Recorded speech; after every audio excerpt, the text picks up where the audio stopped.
Here is your latest African news. Today's video is brought to you by Nala. Nala is a money transfer app that enables you to make secure and reliable payments from the UK to Africa. Watch till the end of the video to get more details on Nala. Kenya. Ukraine Embassy asks Kenyans for financial help. The Ukraine Embassy in Kenya is calling for financial support from Kenyans and other well-wishers as the conflict with Russia continues. In a statement released on March 31st, the embassy reached out to those willing to support the country to make their donations, which will help the country recover from the impact of the war. The embassy has opened 2 accounts for donations, which will be channeled towards helping those affected by the ongoing skirmishes. Justifying the move to open the accounts, the Ukraine Embassy noted that it was informed by several requests made by Kenyans to help the nation. East Africa. Ethiopia, Kenya Army chiefs agree to take lead to strengthen Eastern Africa Standby Force, peace and security.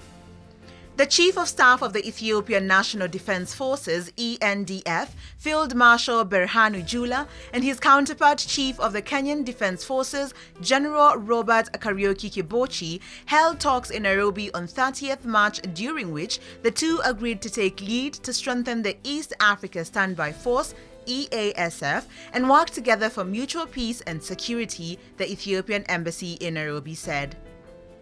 During the discussion, the two chiefs of staff also agreed to work together on various bilateral and regional peace and security issues.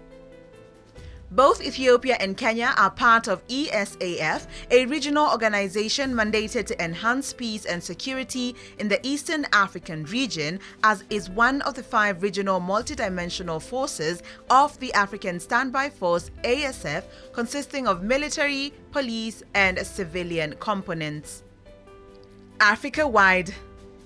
African refugees fleeing Ukraine held in EU immigration detention facilities. More than 4 million people have now fled Ukraine for neighboring countries amidst the Russian invasion.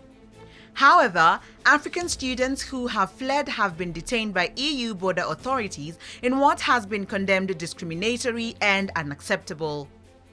Although all neighboring EU countries have pledged to accept refugees from Ukraine, as people flee across the borders, a complicated story emerges of who is perceived and received as good, bad, and ideal refugee in modern Europe. Media reports have revealed that Ukraine residents of African origin who have crossed the border to escape the war have been placed in closed facilities, with some having been there for a number of weeks. The European Union's Temporary Protection Directive is seen as creating a double standard by permitting Ukrainian citizens to enter neighboring countries but barring third-party nationals from access. The International Organization for Migration (IOM) has said they were aware of 3 other facilities in Poland where people who are not Ukrainian and who have fled the war are being detained. This is despite an EU Protection Directive dated March 4, 2022, which states that third country nationals studying or working in Ukraine should be admitted to the EU temporarily on humanitarian grounds. It states that it also applies to nationals of third countries other than Ukraine residing legally in Ukraine who are unable to return in safe and durable conditions to their country or region of origin. Mali. Russia sends extra military equipment to Mali.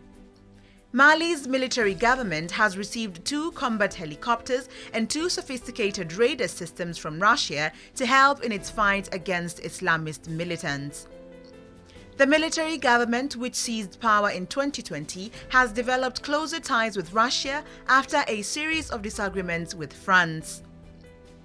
The former colonial power began withdrawing its troops from the West African nation last month after almost 10 years fighting the jihadist threat. About 75% of French troops are reported to have departed. DRC. MPs fire DR Congo economy minister over Ukraine hikes. The Democratic Republic of Congo's economy minister is set to leave office after losing a no-confidence vote in parliament over the soaring cost of living. Before the vote, Jean-Marie Kalumba had blamed hikes in the prices of oil, coal, and cereals on the crisis in Ukraine.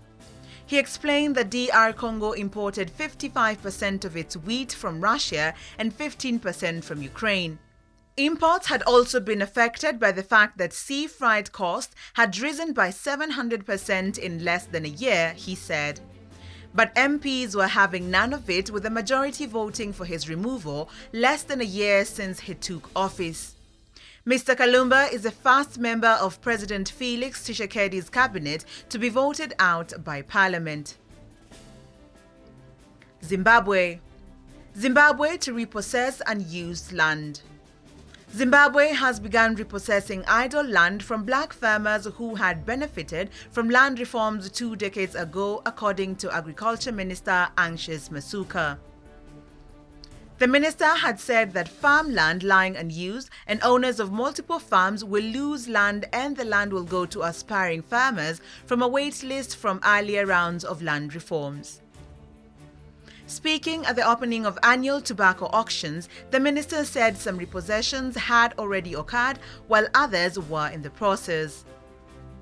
Former President Robert Mugabe launched land reforms in 2000, removing white colonialists and giving it back to Africans. The scheme was supposed to redress legacies of British colonialism. Still today, Zimbabwe has 250,000 farmers who are on the waiting list for land. Great news! Tunacheki, Kunda Kids and Nala have partnered together to bring you Maua and the Gardens of Plenty, our first African children's book, for free. Nala is a money transfer app that uses the latest technology and works with local communities to make payments as hassle-free as possible. The easy-to-use app allows anyone to quickly send money from the UK to Kenya, Uganda, Tanzania, Ghana, with many other African countries and currencies coming soon at the lowest rates available. To get a free copy of Maua and the Gardens of Plenty for yourself, family, or friends, download the Nala app, use the code KUNDAKIDS, and make a transfer of as little as £1. For those in the USA, you can download the app and RSVP for your free book coming next month. Thanks for watching. Please subscribe, follow, share and like our video. It's the best way of supporting us. And remember, Africa is watching.